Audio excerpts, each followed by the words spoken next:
Good day mga ka-PBA Madness!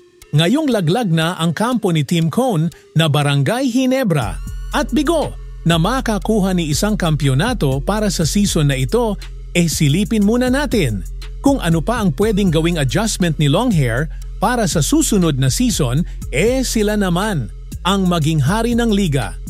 Mga ka-Madness, malaki pa rin ang problema ng Ginebra sa bigman position.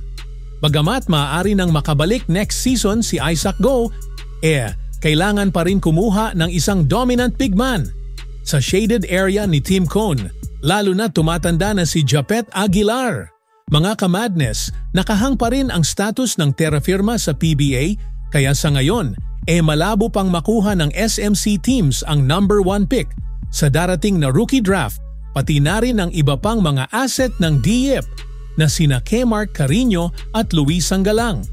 Kaya naman sa video na ito, tignan natin ang mga posibleng maging galaw ni Longhair para mas mapalakas at mas mapalalim pa ang ginagawang hugot ni Team Cone sa kanyang bench. Mga ka-Madness, na pag-uusapan nga sa social media na maaaring malipa na sa Ginebra sina Joshua Monzon at si Cade Flores ng Northport sa pagpasok ng off-season. Walang imposible kay Longhair basta sabihin lang ni Team Cone, ibibigay panigurado ang kailangan nito sa team. At kung gagawin man ni Team Cone ang pagkuha ng mga players sa Northport, dapat lubos-lubusin na ito ng barangay. Sa pagkakataong ito, pwede nang bitawan ng Ginebra sina Jeremiah Gray, Maverick Ahanmisi, Aljon Mariano at si Nards Pinto. Kapalit ni na Joshua Monzon, Cade Flores at si Gio Halalon. Kung matuloy ito mga ka-Madness, sobrang solid na ang guard rotation ni Team Cone. Pati ang forward position mas lumalim din. Ang kulang na lang sa lineup ng Ginebra ay ang legit na sentro na pwedeng pamalit kay Japeth in the future.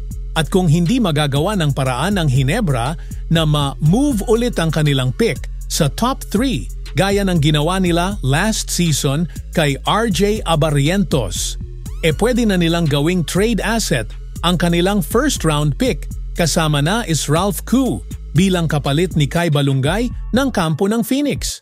Kung mangyari ang mga trade ideas na yan, ewan ko lang kung hindi pa makaisang kampyonato ang Barangay Ginebra next season.